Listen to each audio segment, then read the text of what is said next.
So if you're thinking about selling a home, generally speaking, the first thing that you want to know is, all right, well, how much money am I even going to clear on this? Which is a natural and normal question to ask. And it's usually something you ask yourself early on in the process before you even engage the service as a real estate agent. The challenge with this is that sometimes people's computations, estimates about how much money they're going to clear are a little bit higher and can be ultimately make for a disappointing experience when they actually go to market.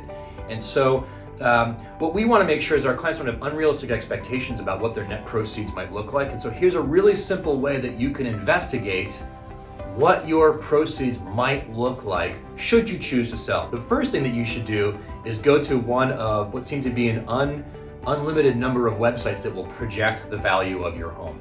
Free value estimate calculators. Heads up, you'll get put on some sort of email drip. Just opt out when you get the first email. These are generally free and will give you an idea of what the fair market value is. Now, heads up, these usually are focused on historic data and don't factor in current market conditions. And obviously an algorithm is never going to be as strong as a local real estate agent, but it's enough for you to get a ballpark figure. After you do that, you want to do a little calculation. And that's by taking your home's estimated value and subtracting from it the various costs that are associated with a sale. And then after that, you'll of course know how much money is left over. What are the costs of your sale? Well, there's the obvious ones like your mortgage, and then of course a real estate agent's commission, but then there's a lot of hidden fees that you don't think about. Most counties charge a transfer tax. You're going to have in most counties around greater Cincinnati, prorated real estate tax that has to be paid. The title company needs to make a couple dollars. There may be some closing costs associated with it. So there's a lot of fees that a lot of people don't think about when they're processing how much they're going to net on the sale of the home.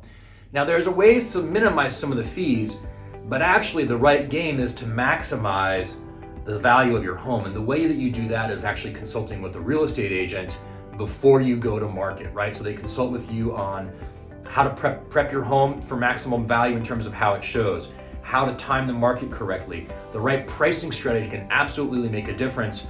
And that's why a good real estate agent, a great real estate agent, will actually outperform the market on behalf of their clients.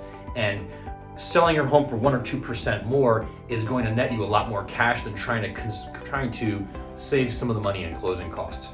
So that's a long-winded way of basically saying it's a 3-step process. If you just kind of want to get the hang of things, if you're curious, want to know a little bit more granularly, what are those costs associated with the sale, or how do I just kind of do a rule of thumb around that? Reach out, we're happy to answer that question for you. Or if you're a little bit more serious, run a proper CMA and give you a better idea of market value. Thanks for taking a minute to watch the video, guys.